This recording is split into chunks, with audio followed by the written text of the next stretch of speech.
their interpretation would be completely unsuitable for 19th century Viennese, whereas Freud's was suitable for that. If you see, it's contextual. You see, supposing I say to you, pass the mustard, please.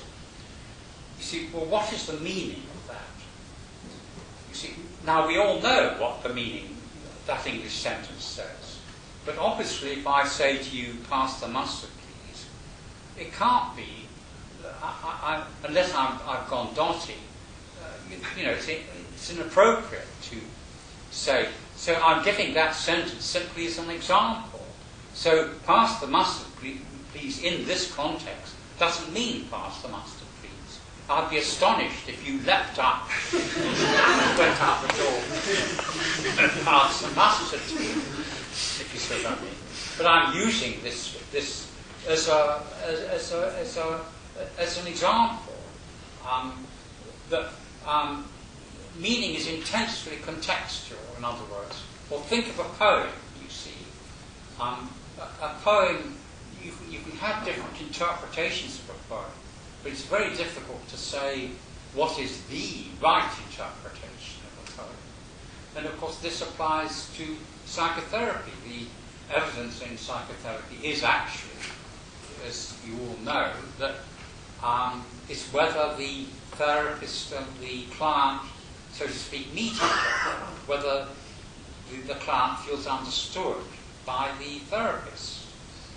That's roughly speaking has what's been found by all sorts of surveys. Well, that's again, it's a mutual meaning, you see, that if you have a patient, you and he or she in a way create meaning between you. There's a creation of meaning between you, which is why patients don't like, quite rightly, being shuttled off to someone else. You see what I mean? But it's not like surgery, in which you might say, well, I'm sorry, but I'm going to be on holiday when you've got to have your appendix removed. Dr. So-and-so will do it, or provided Dr. So-and-so is competent. You probably wouldn't grumble. But in therapy, it's very, very different, because there's a creation of meaning, subtle creations of meaning between the therapist and client. The same as there is actually between people who are friends, and people who are partners, and so on. All these things, you know, there's a subtle play of meaning. In other words, he's against essentialism in meaning. Essentialism means, roughly speaking, there is such a thing as the meaning, the final meaning of things. And Wittgenstein argues, many other people have argued, that this is untrue. There isn't the meaning. So, he says, to give a fairly well-known quote, what can be shown cannot be said. This is the showing and the saying. In other words, to go back to what I was saying a bit earlier, that we say various things, but if we say them accurately, it shows something. But and showing here doesn't mean demonstrating. You so to speak catch the meaning. Again, I can only say it's like poetry, and Wittgenstein, of course, says another well-known statement is that philosophy should really be written like poetry. Philosophy and poetry are closely allied. He doesn't mean, of course, that philosophers should write in verse, but he means that just as poets are very, very careful about precisely what they say, and here again you've got the link with mathematics. Mathematicians are very, very conscious of just what they say. If you say accurately what you say, it shows the meaning. I mean, to give an example from Beckett, Beckett, according to his biographer, was a great admirer of science, very obviously so, because they both write very briefly.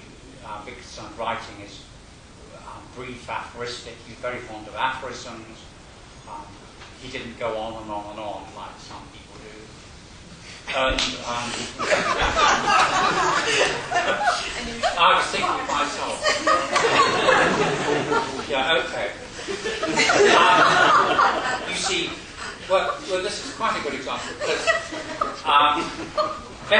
Beckett says actresses would come along and say, because as you know, Beckett's writing is often rather obscure, and they would say, well, what do you mean by that? What's the correct interpretation? And apparently Beckett would get very angry and say, look, I write very, very carefully, which he did. He would take apparently a day sometimes to write a sentence. I write very, very carefully. Just say what I have said. There's no meaning beyond what I have said, if you see what I mean. But the meaning is in the saying. In other words, you can't, so to speak, pin it down. I don't know whether you see that. You can't, so to speak, pin it down. You see that. As you can see when a Beckett play is well done, but the tone of voice, all sorts of things show what can't be said. You have to say, and what you say shows forth what you really mean. So that to understand the Beckett play, you have to listen to what he actually says, rather than to get the real meaning, which is again a criticism of quite a lot of psychotherapy and psychoanalysis, that they often want to say, well, the real meaning, what you really mean is X, Y, or Z. You see, well, sometimes there can be, of course, further meanings. No one's quarrelling. I'm certainly not quarrelling with, you can free associate to a dream and new meanings arise. But the new meanings arise in the associations, in the way the person associates and the therapist perhaps associates. It's so that, well, once more, just to finish, getting back to, it's in the movement and play that people want to fix meaning, and he's perpetually wanting to destabilize meaning, to show that meaning can't be fixed. You can read a poem and it means something to you. You can perhaps, to a student, roughly say, well, what does it mean? But a student, a paraphrase of a poem, as anyone who teaches English knows, or even doesn't, is a mockery of the poem, so to speak. It simply tells you that, well, the student has read the poem, if you like, and can link certain things, but it doesn't really get to the meaning of the poem. And the meaning is, you can say the same with music, of course, just seeing a musician that line. But Wittgenstein, of course, was very musical. He was, he sat on Brahms's knee when he was a child. His family were hugely wealthy, and Brahms and Mahler and people were frequent visitors to his father's house. And Wittgenstein apparently could whistle most of Beethoven's symphony off pat. He didn't play an instrument, but he could whistle extremely well, and he would whistle. And he would listen to music very attentively. And music and he often uses music to say you've got to listen to the music of the words. That as I speak, actually you're probably responding more to the so-called music of my words than to the literal words. In a talk like this, you pick up the atmosphere, the way I speak, the way I say things, and so he was very attentive to the music of language, which I think therapists are often not sufficiently aware of. There's very little writing to be about the, if you like, the music of what patients say. But you can, worse therapists, if they're any good, will certainly pick it up.